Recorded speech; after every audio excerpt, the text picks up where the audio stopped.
Welcome back to Mac Talk Sports, and in this video we are gonna preview the semi-final of the Copa America 2024. And this tournament has had everything you expected from it, apart from good football. I'll be very honest. The football has been really bad. It has been dreadful and it has been boring. But apart from that, it has been really enjoyable to watch the fights, the extra times, the controversies, the red cards, the penalties, the crowd. I always love the South American crowds. I think they bring out the most passion out of everybody in the football, and to have the crowds are my most favorite thing in the competition.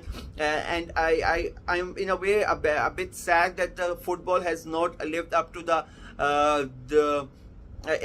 not lived up to the hype of the tournament. They have not been able to match the charisma of their fans, the entire fans. I like every fan out there. They have been really amazing.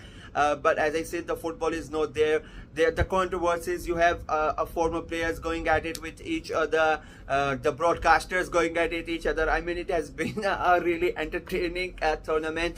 So let's get right into it. Let's preview and predict the semi-finals now. The first game is Argentina versus Canada, and first of all, big props to Canada. They are playing in their first ever competition, and nobody expected them to even get out of their own round, let alone be in the semi-finals. But here they are. They have played a really good football in their quarterfinal game. They were the better team. They deservedly are in here. I would say in the round of 16 they got a bit lucky, but the quarterfinal game they were really good. They were unfortunate to go into the penalties, but they were really good in that, and they should be in this game they should go out and be proud of themselves and to play like they played in the quarterfinals. It does not matter that your game is against Argentina, because nobody expected you to be here. So I think, and that I think is going to help Canada the most, because they are going to play with this freedom and fire. Like the passion that they are going to play with is going to be, and then they have this freedom, because even if they lose, nobody is going to question them that you lost a semi-final to Argentina, because of the difference in class in both the teams. They are massively underdogs in the game. But I think that in a way could help them, and it has helped them in the round of 16 and even in the quarterfinals as well. They lost to Argentina as well in the first game of the tournament, and they lost it quite convincingly as well. So I think that also puts a pressure on Argentina, because the entire world is expecting Argentina to win that game. So the Canadians, they don't really have any pressure on them. They can just go out there and they play their national football, and they might make the biggest upset of the entire summer of football. Talking about Argentina, you really expect them to win. Right now, I really don't see anybody stopping them from winning the entire competition, let alone this game. Their quarterfinal was not as easy that they would have expected. They almost went out. Messi misses the penalty. If not for Emi Martinez, I don't think they would have been here. So, and as I said in my review of that game, like, that guy in penalties is something else.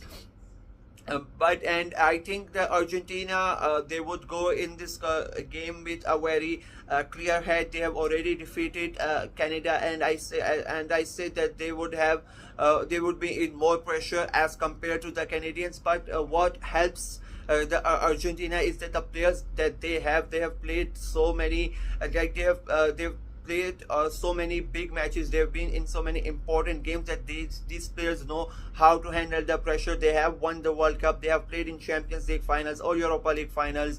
They play for top clubs as well, so they know how to handle the pressure and how to perform when it matters the most. And to be very honest, as I said, the difference in class of players is quite a lot. As much as I would want Canada to win the game, win the match and go into the final and shock everybody, I really don't see that happening. So I'm going for the easy win, I would say it would be a 3-0 win for Argentina, and they march into the final of the Copa America. The second game, the second semifinal, it's Uruguay versus Colombia. And I think Colombia was really good. They were really good against Panama. They basically thrashed them 5-0. It was sort of an expected result. My prediction was that it would go into the penalties and Colombia would win, but they were really good. They did not let Panama do anything.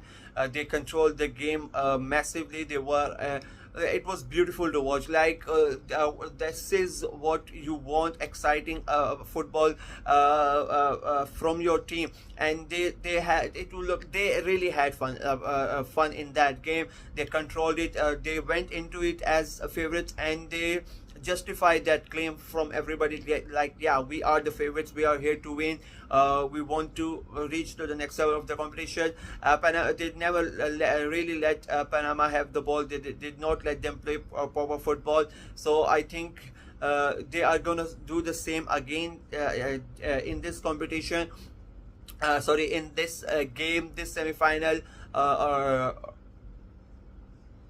against sorry, Uruguay. My brain froze for a moment.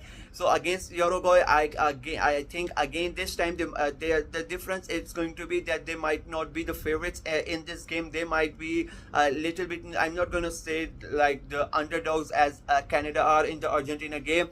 It would be like a 60-40 shift towards Uruguay. They might be a little bit more favorites than Colombia, but I think Colombia still have a lot of chance. They have good players in the competition, and I think they can really hurt Uruguay, and especially Uruguay. You know, they played the 90 minutes. They have suspensions. They they have this controversy around them. So mentally, some of the Uruguayan players, you know, might not not be at it. So Colombians, they can take advantage of that as well.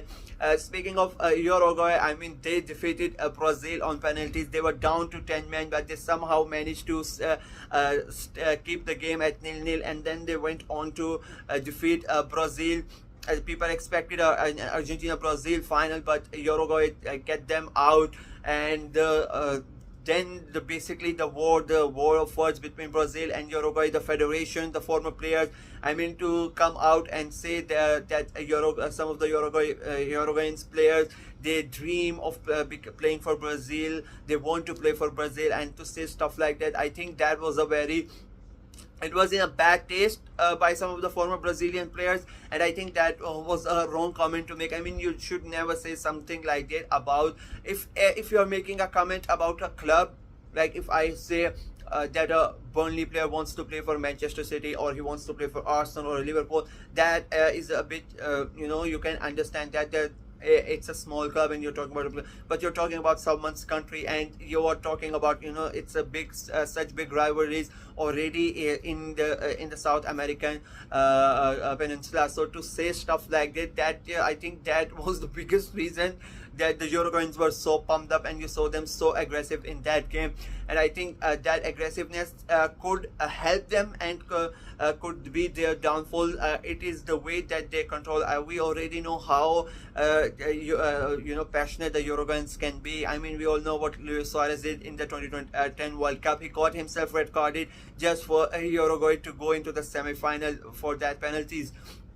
So it could be, you know, I really, it's a tough one to call, because in a way Colombia are the team in form, but Uruguay are playing with this. They were like undefeated in their group. They already defeated Colombia as well. So it is a tough call because of everything that has happened till now.